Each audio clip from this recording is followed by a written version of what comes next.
All right, so what I've done here is I've made a really wonky box. I made it intentionally crooked by building with soft slabs. I've let it dry up a little bit so you can see it's not sagging anymore, but it's still kind of a mess. And so I want to show you several tools you can use. So this is a paddle.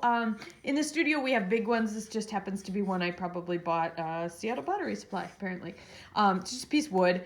And it's designed so that you can make flat surfaces. So I can, when the clay is fairly wet, I don't want super stiff slabs when I'm doing this, but I can essentially kind of sharpen up flat edges and things like that. So I'm paddling, and because I've got this air pocket contained here, as I paddle, it's not squishing on me. It also is stiff enough that the clay is not going to want to squish on me. So a paddle is great. If you don't have a paddle, here are some other options.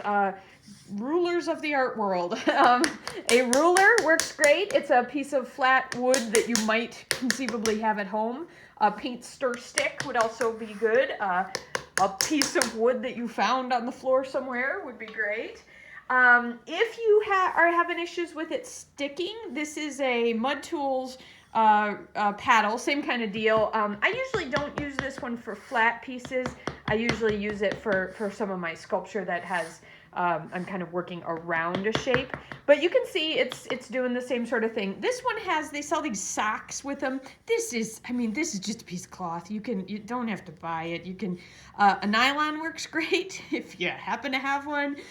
Thin sock, a tight piece of cloth, whatever. And this just helps keep it from sticking.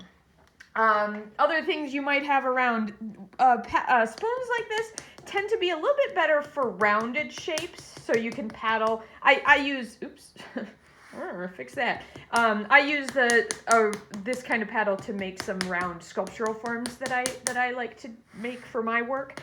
But it can work in a pinch for helping you get some flat edges.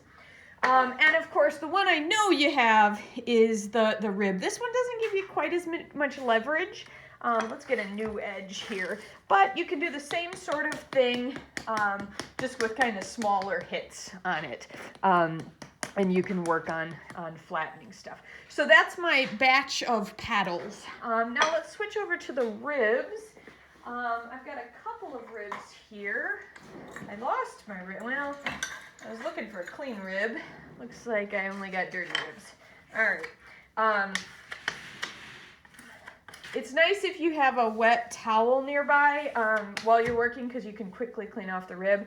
I didn't plan that, and I'm not going to go get one. But with a rib, so this is just the smooth rib. You've got this rib in your kit. Yours is cleaner, hopefully.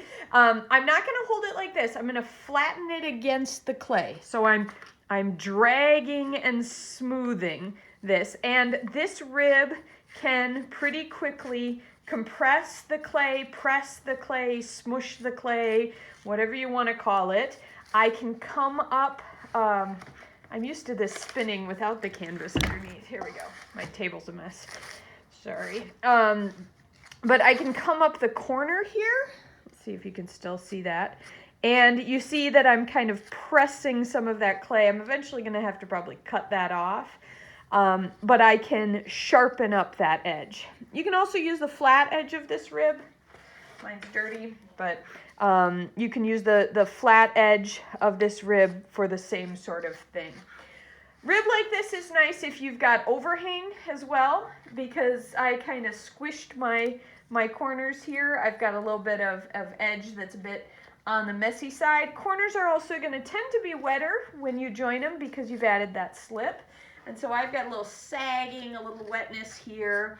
I'm probably going to end up patching a little bit. And since I'm going to patch, I'm going to score this up a little bit.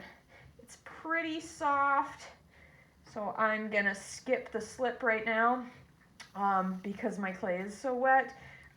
But you can slip it if it's a little drier. I'm also then going to compress this with my rib, which will help me get it smoothed in there. And I've got a little bit of ballooning happening. I don't know if you can see it in the video, but when I push down here, it kind of wants to push back up. And that's because I've got that air pocket trapped inside. I can always, if it's causing me trouble, right now it's working for me because I'm dealing with unevennesses. But if it starts to become trouble, I can pop a little pinhole in here and that'll let that air escape. Right now I'm a little afraid that it's so wet that it'll just sag on me. All right, so that's the plain rib. And now the serrated rib, which I've misplaced. There we go. So you should have one of these in your kit too. Serrated rib like that. And sorry for the extra noise here. This serrated rib is going to allow you to scratch the surface and take away some of that extra clay. Now, when you're roughing it up like that, don't worry about the texture. If this is obviously a technique you can't use if you've already carefully constructed the texture. In that case, use, roll your slabs, let them dry, attach them when they're leather hard. But this can be a quick way to deal with stuff like what I got going on here where things are a little uneven. So I'm going to score quite a bit of that clay away, and that's going to help me get this down to level. I sometimes use these in combination, this rib and the other rib, or this rib and the paddle. And so let's see what that looks like after I've done some of that rib. Come back through with the smooth rib. And it's quite a bit better. It's not perfect yet, but it's getting there. Getting better. I don't know that this one's getting perfect, but it's getting better. And I can come back with that one. Now, the one I cannot show you yet is the shredder or the Sureform. So I'm going to come back and get that one once this is dried up a bit more.